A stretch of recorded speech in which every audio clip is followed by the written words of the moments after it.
उठे।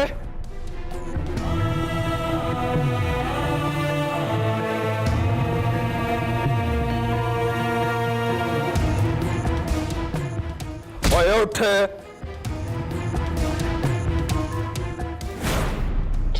तो नहीं है, खड़ा हो अपने पाँव पे और खड़ा हो। और उठे, बड़ी फुर्तियां दिखाता था तू। और इधर आ, इधर बैठ।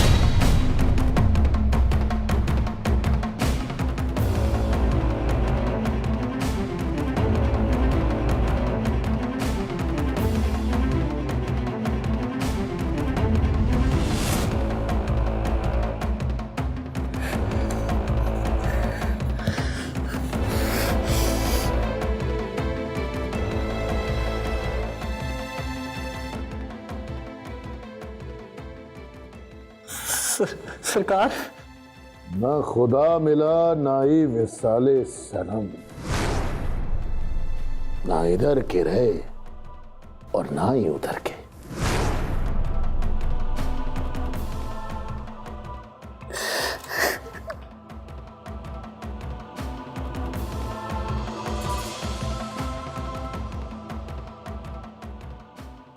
पर मैं अगर तुझे अभी के अभी छोड़ दूं तो तू सबसे पहले किधर जाएगा? तो नहीं समझा? ओए, सबसे ज्यादा बुरी हालत किसकी हुई होगी तेरे गायब हो जाने के बाद?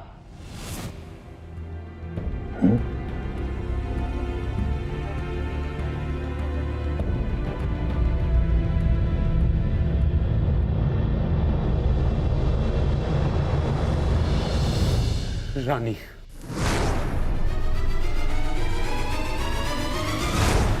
रानी?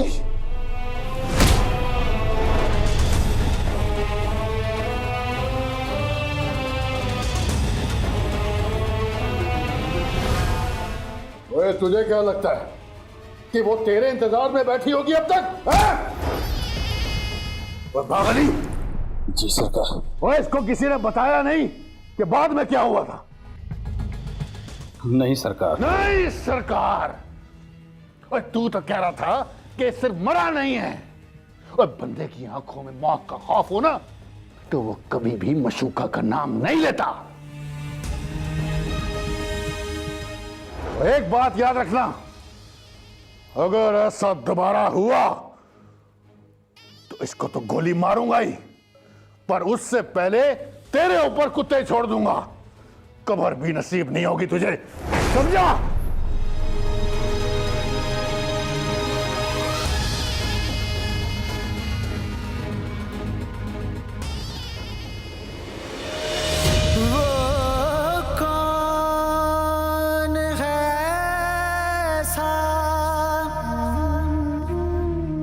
जो तेरी शक्ल दिखा दे,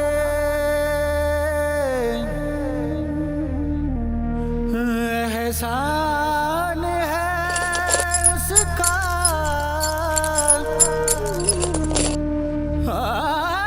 जो मुझे मुझसे मिला दे।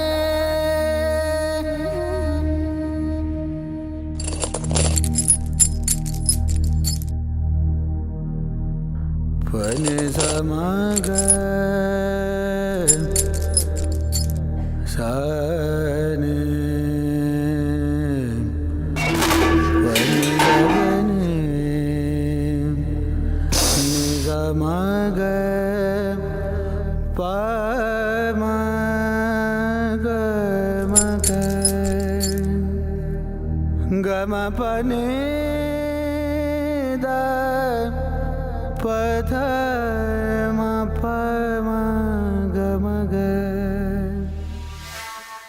सोचा तो मैंने भी बड़ा कि गया तो गया किधर वो बदबख्त, पर नादर ने भनक नहीं लगने दी उसकी। सरकार, नादिर शाह ने यही सोचकर तो मुकदमा किया था सरकार शाह मुराद पे। हाँ, कि बरामद तो उसने होना नहीं, भावें उसका प्यो ही क्यों ना आ जाए गवाही देने। बिल्कुल। खानी, वो तेरे साथ आजकल बड़ी रासो न्याज की बातें करने लग गया। और क्या बताया उसने? बीबी साहब, इस दफ़ा तो उनका इरादा बहुत खतरनाक है।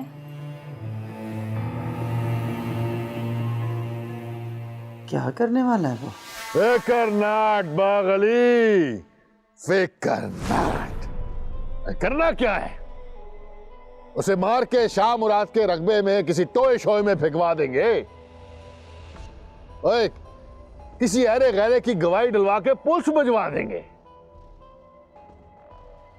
उसके बाद कानून जाने और मुराद।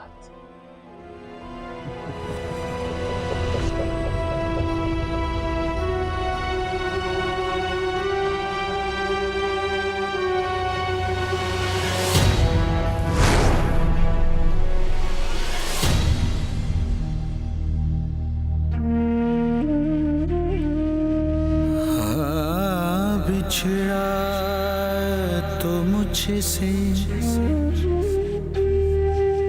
आँख मिला कर नहीं गया। कौन सुरेंद्र कौर? है जिसने वो गाना गाया है, मैनू हीर हीर आखे हाय नी मुंडा लंबड़ा दा, मैनू वांग शुदाया चांके हाय नी मुंडा लंबड़ा दा।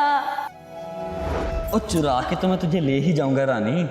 इस तरह रात को चोरों की तरह?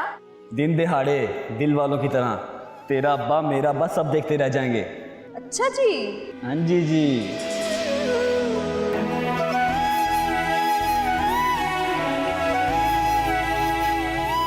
और मुझे नोटों की मशीन समझ रखा है क्या? भाई कारोबार के लिए मेरे पास पैसे नहीं है, ऊपर से तेरी पढ़ाई, शहर के खर्चे, फिर एक और अदाब गले डाल लूं शादी करके तेरी। शादी कर दे मेरी, शादी कर दे मेरी।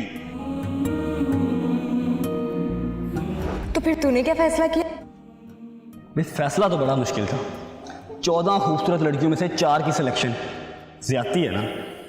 अब इंसान 14 इंजेक्शन लगवा सकता है तो 14 शादियां क्यों नहीं कर सकता? पकड़ अपनी 14 बीवी। अरे सुन रानी, सुन तो। मैंने कहा था सबसे हसीन लड़की से शादी करूंगा। ये सब खूबसूरत तो बहुत हैं, लेकिन हसीन तो सिर्फ रानी है। वखरा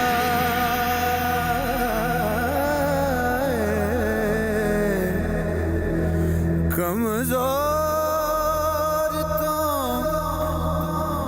जरिया नहीं जाना।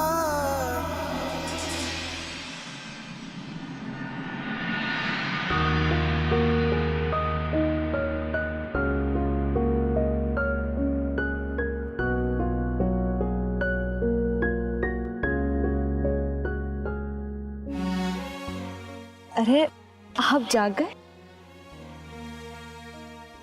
तुम भाग गई थी। क्या कोई ख्वाब देखा है आपने? छोड़ के जा रही थी मुझे। किसके पास? दुनिया के पास। मैं तो हूं ही नहीं इस दुनिया की। किस दुनिया की? मेरी दुनिया की। तभी भाग रही थी। अरे नहीं बाबा, मैं तो उस दुनिया की बात कर रही हूँ।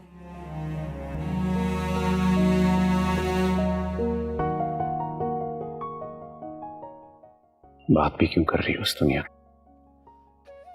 तुम्हारा मुंह फेर लेना भी उस दुनिया में शामिल होने जैसा लगता है।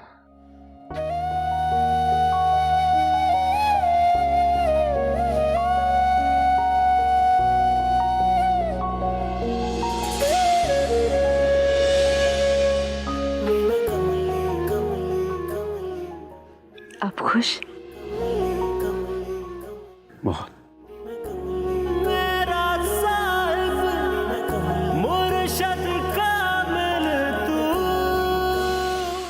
नाश्ते में कितनी देर है? बस जा रही हूँ लेने। मैं तुम्हारे जाने का नहीं पूछ रही। उनके स्केड्यूल का पूछ रही हूँ। नीचे नाश्ता कब शुरू होगा? वो जब मैं ऊपर आ रही थी तो लड़कियां टेबल सेट कर रही थी। ठीक है, तुम नीचे जाओ, मैं नीचे ही आ रही हूँ। आप नाश्ता नीचे करेंगी? क्यों, तुम्हें कोई एतराज है? नहीं, मैं तो वैसे ही पूछ रही थी।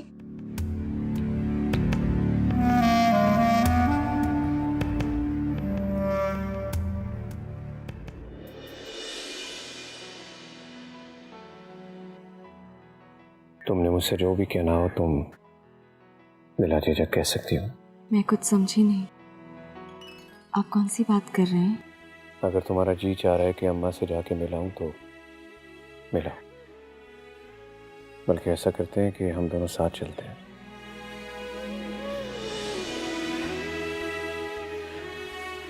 सरकार,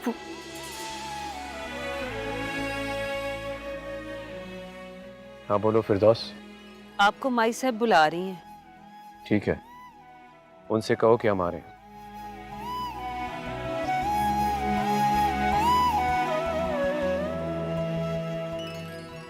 क्या हुआ, पीछे क्यों हट गई? वो मैं यूं मिलूं तुझे, तेरा लिबास हो जाऊं, कहा नहीं मगर करके दिखा दिया। हाँ तो मैं क्या कह रहा था, इस दुनिया में और उस दुनिया में। अब उस दुनिया में चलें, मुझे बहुत भूख लग रही है। चलो।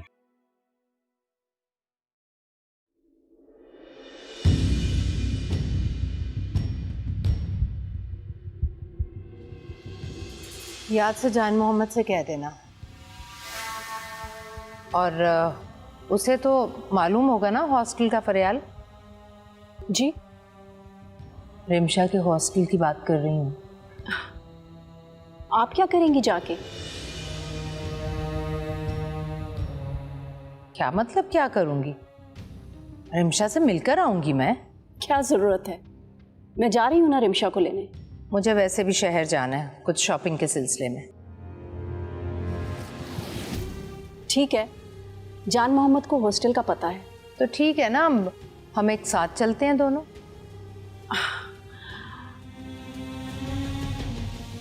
Sounds like a good idea. चलो, मुनासिब वक्त देखकर मुझे बता देना।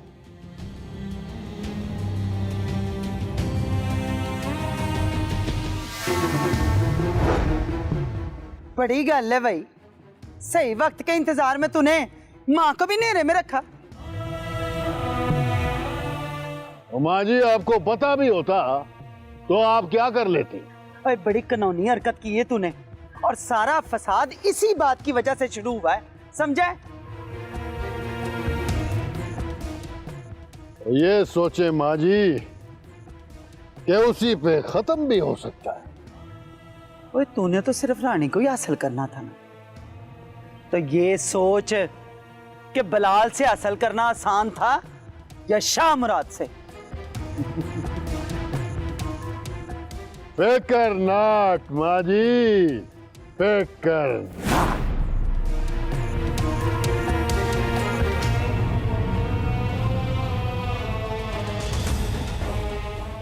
एक तीर से दो शिकार करूंगा।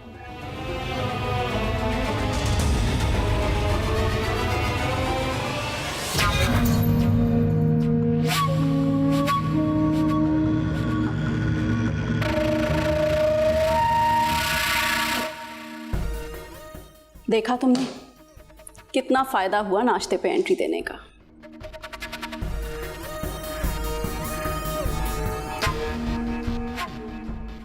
ये वक्त सबको ये यकीन दिलाने का है कि मुझे अपनी गलती का एहसास है और मैं किस्मत के लिखे पर राजी हूं। वो किस्मत जो मुराद ने लिखी है मेरे लिए। मुराद, एक दिन तुम्हें अपने पैरों पर सर रखकर न रुलाया तो मेरा नाम भी फरियाल नहीं।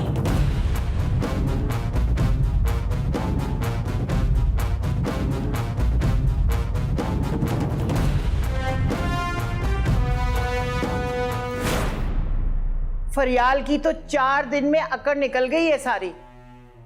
4 दिन में? हाँ, जब से रानी और मुराद एक जान दो कालिब हुए, बल्कि ये कहो कि शेर और शक्कर हुए। फरियाल को शुगर की बीमारी हो गई है।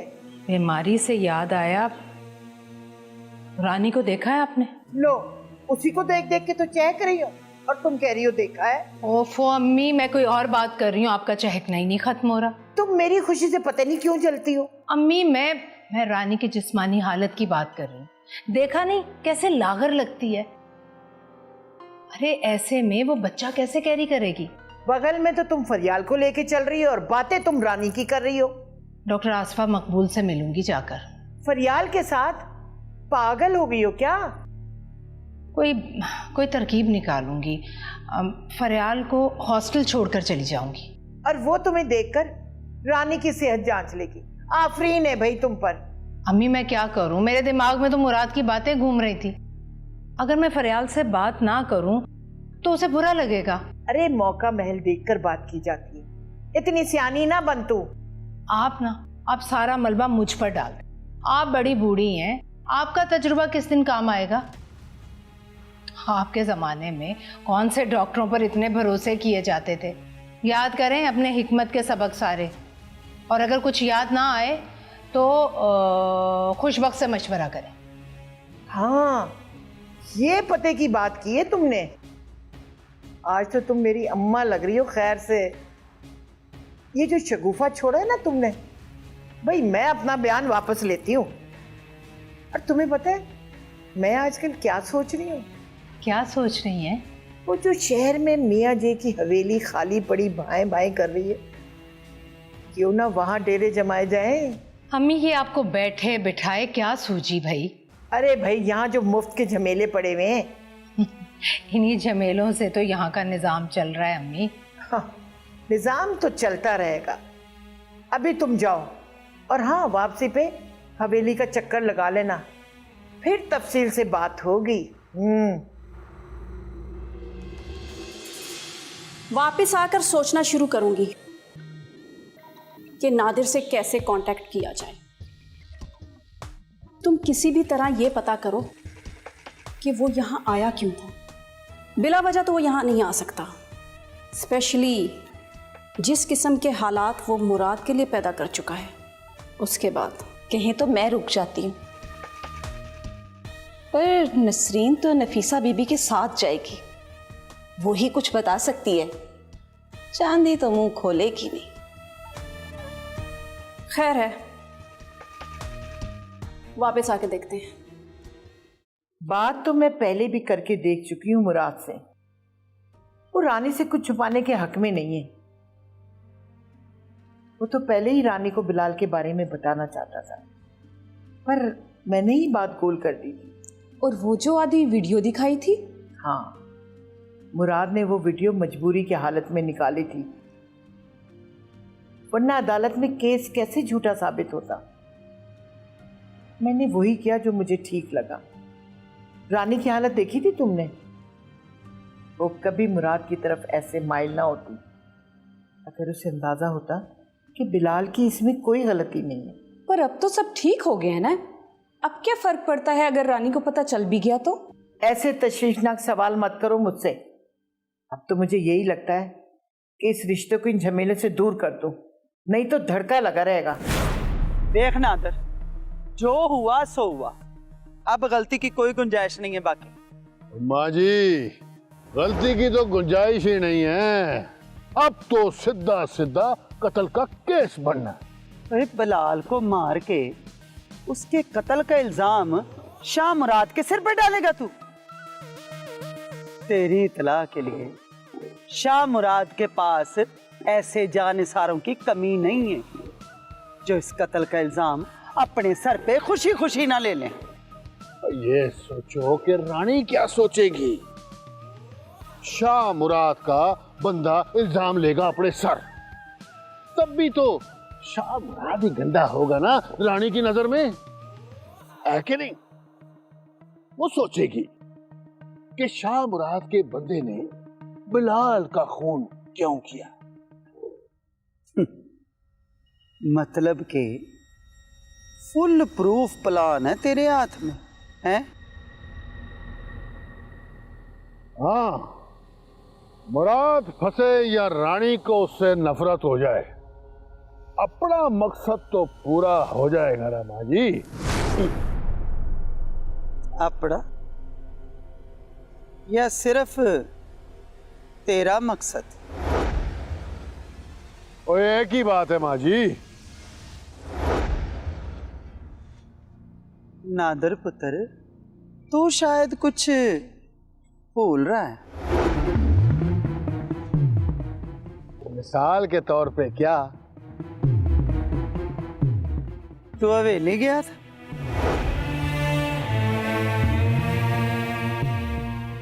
और करके क्या आया तू?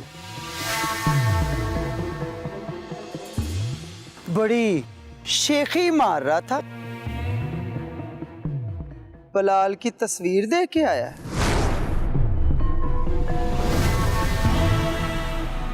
तो कल को ये सवाल नहीं उठेगा कि अगर बिलाल मुराद के कब्जे में था तो तस्वीरें तेरे पास कहां से आई हैं? इसीलिए कहती हूं, इतना बड़ा खिलाड़ी नहीं है तो मेरे सामने। ओए, कोई भी कदम उठाने से पहले मशवरा कर लिया कर मेरे साथ। वैसे मैं तो कहती हूं कि बहुत हो गया, हट जा, बाज आजा। ये बाजी तुझे कुछ नहीं देने वाली है। फिकर नाट माँ जी, फिकर नाट। अब तो वो किसी काम का रहा ही नहीं, तो फिर किस्सा ही खत्म कर देते हैं बिलाल का। हाँ?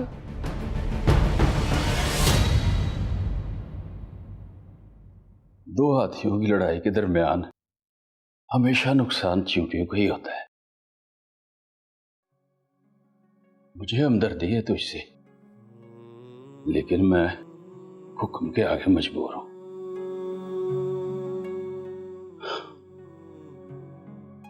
उम्र के इस हिस्से में हुक्म अदुली करके मैं अपनी अकबत खराब नहीं करना चाहता। वह तरस आता है मुझे तुझ पे। वो जवान बेटा खोया है मैंने, तेरी उम्र का। वो जब तुझे देखता हूं ना, तो पता नहीं क्यों वो याद आता है मुझे। चाचा, चाचा तू जो कहेगा मैं करने के लिए तैयार हूं। मुझे यहां से बाहर निकाल दे चाचा। बुलाना नहीं कर सकता ऐसा।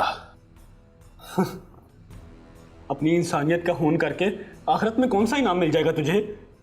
ऐसा नहीं है कि सरकार के काले करतूत देख के भी उन पे यकीन है मुझे। असल में उम्र ढल गई है मेरी इस घर की चाकरी करते हुए। अब सोचता हूं कि कहीं कुछ ऐसा न कर जाऊं।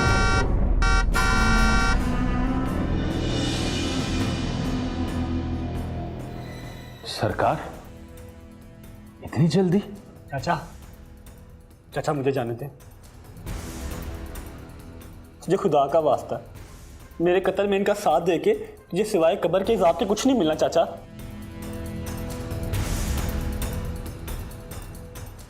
चाचा, चाचा जल्दी कर चाचा, मुझे जाने दे चाचा, मुझे जाने दे चाचा। देख, तेरी मेहरबानी चाचा, मुझे जाने दे चाचा।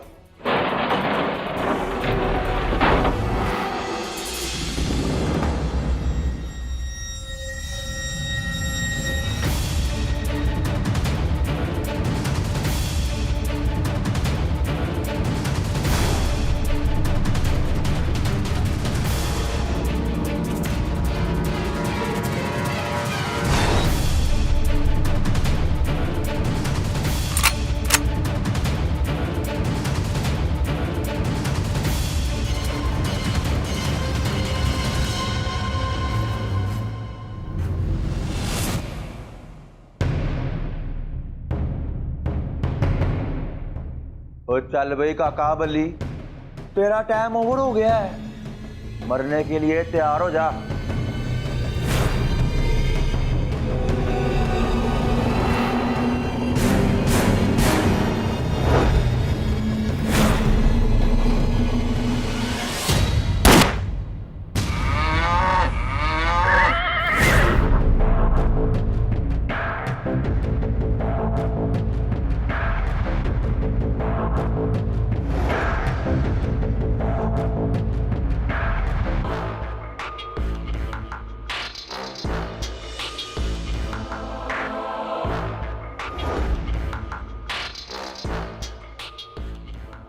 इस साल का फिल्म फेयर अवार्ड इसी को ही मिलना चाहिए। क्या एक्टिंग करता है साला।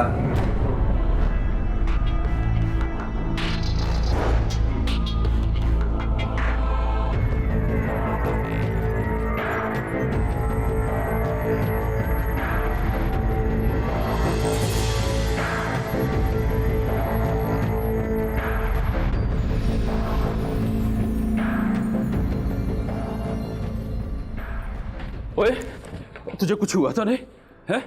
और तू ठीक तो है? हैं? ओए बिल्कुल वैसा ही है जैसा गोली चलने से पहले था। ओए गोली तो मैंने इसे मारी ही नहीं। तुझे पता है ना मेरा निशाना गलत नहीं जाता। ओए अभी इसका टाइम नहीं था मरने वाला, इसीलिए मैंने इसको गोली नहीं मारी। अच्छा, तो तू सिर्फ डराने के लिए ही आया था? और पागल, ये डराने के लिए नहीं, बंदा दिखाने के लिए लाया था।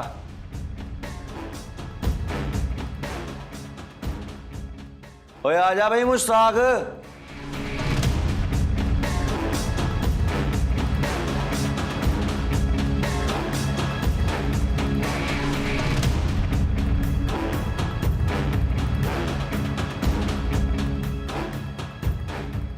ले भाई ताके, जगह तो तूने देख ली, बंदा भी देख ले,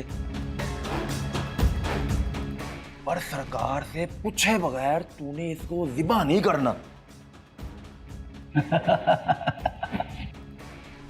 तू फिक्र ना कर पासिम, सरकार को शिकायत का मौका नहीं मिलेगा। हाँ शावा शावा आजा।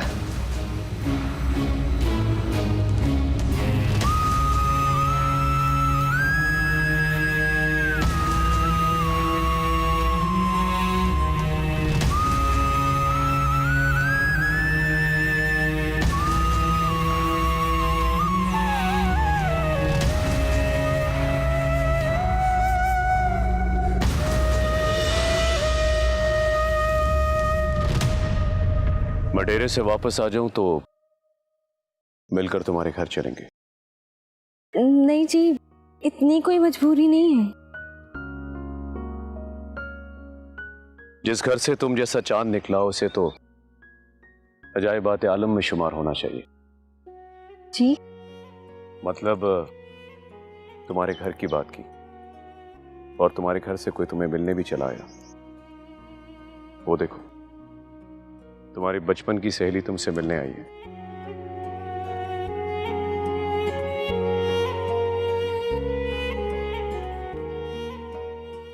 अब हमें कौन पूछेगा? मैं इसे अभी के अभी जूते मार के यहाँ से भगा सकती हूँ। नहीं नहीं, मुझे किसी भी किस्म का तशद्दुद पसंद नहीं। मैं चलता हूँ। दरअसल डेरे पे कुछ लोग मेरा इंतजार कर रहे हैं, मैं उनसे मिलकर आता हूँ। तब तक तुम अपनी सहेली से गपशप करो। सलाम सरकार। वालेकुम अस्सलाम। जीती रहो।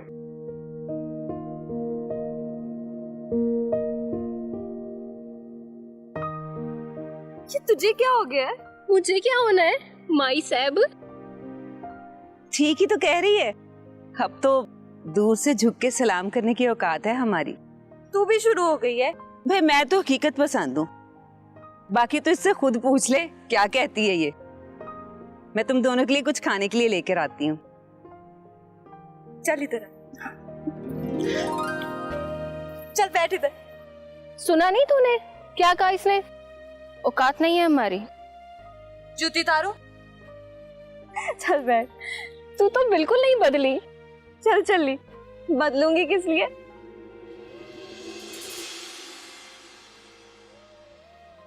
चेंज मेरे एटीट्यूड में नहीं, आपके जहन में। आप दुनिया की हर चीज को अपने और पापा के रिलेशनशिप के लेंस में देखने लगी हैं। आपको लगता है कि आपका हर कोई दुश्मन है यहाँ। मैंने ऐसा कब कहा? आपने कहा ना, पर आप सोचती तो ऐसा ही है ना। आप चाहती हैं कि मैं पापा को उसी नजरिए से देखूं, वैसे ही हेट करूं जैसे आप करती हैं। मामा, how can this even possible? मैं उनकी बेटी हूं। उन्होंने कभी भी मुझे एक सेकंड के लिए इग्नोर नहीं किया। ये सब कहकर तुम मुझे कहाँ खड़ा कर रही हो? इस बात का अंदाजा है तुम्हें? तुम मुराद की बेटी हो, तुम मेरी क्या हो? मुराद ने तुम्हें इग्नोर नहीं किया, चलो मान लेते हैं ऐसा ही है, लेकिन उसने मुझे इग्नोर किया है और अब तक कर रहा है। उस हवेली में मेरी हैसियत 2 कौड़ी की होकर रह गई है, और ये वो शख्स कर रहा है जिसे मैंने अपनी जिंदगी के 20 साल दिए हैं। जिंदगी कभी कभी इंसान को सोचने समझने की मोहलत ही नहीं देती।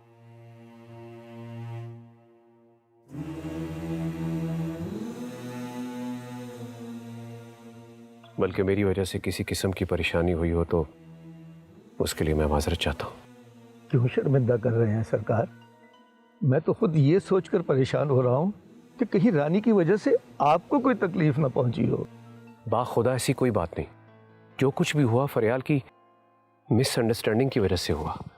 खैर, मैं उस मौजू पर अब कोई बात नहीं करना चाहता। और तुम भी कोई आसमान से नहीं टपकी थी, तुम्हें पैदा तो मैंने ही किया था ना। चीजों को ऐसे ब्लैक एंड व्हाइट शेड्स में भी तो देखना आपने ही सिखाया है ना? नहीं? ओके, ब्लैक एंड व्हाइट है तो यही सही। तो क्यों ना मैं इन्हीं शेड्स में तुम्हें फ्यूचर की एक झलक दिखा दूं? What do you mean?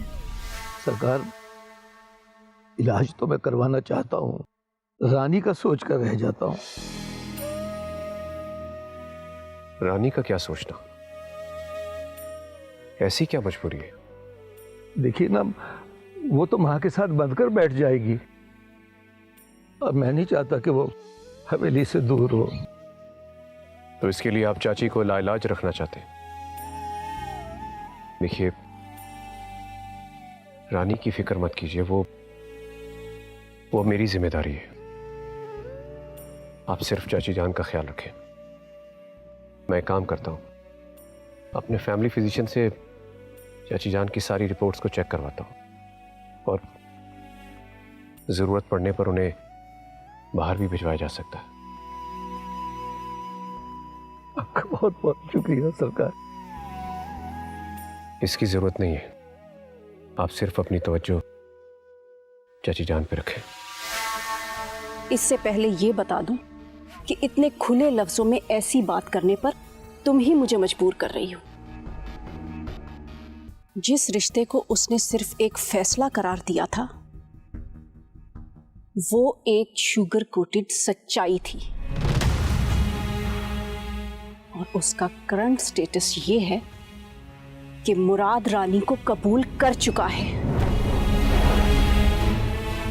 तुम्हारा बाप कहकर इसलिए बात नहीं कर रही कि तुम्हें एम्बैरेसमेंट ना हो। अब रानी और मुराद के रिश्ते का अगला पड़ाव क्या होगा जानती हो? रानी साहिबा के यहां औलाद होगी, क्योंकि हम सिचुएशन को ब्लैक एंड व्हाइट शेड्स में देख रहे हैं, तो कहेंगे कि बेटा होगा। बेटा यानी मुराद का जाननशीन, और उस हवेली का और उस खानदान का वारिस। और ये सोसाइटी जिसकी कम अच्छाइयों और ज्यादा बुराइयों पर तुम्हें डॉक्यूमेंट्रीज बनाने के बहुत से मौके मिलेंगे।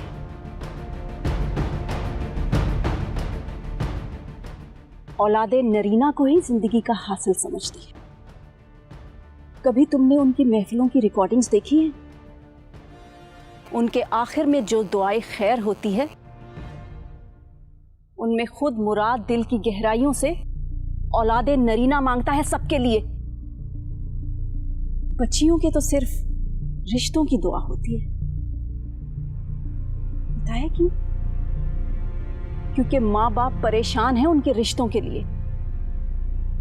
बस यही हिस्सा है मेरा और तुम्हारा इस पूरे खानदान में। कल को शादी हो जाएगी तुम्हारी भी, और फिर उस घर में भी यही तमाशा होगा। तुमसे भी यही उम्मीद की जाएगी कि तुम उन्हें औलादे नरीना दोगी। नहीं दिया तो मेरी तरह तुम्हें भी किसी रानी से रिप्लेस कर दिया जाएगा।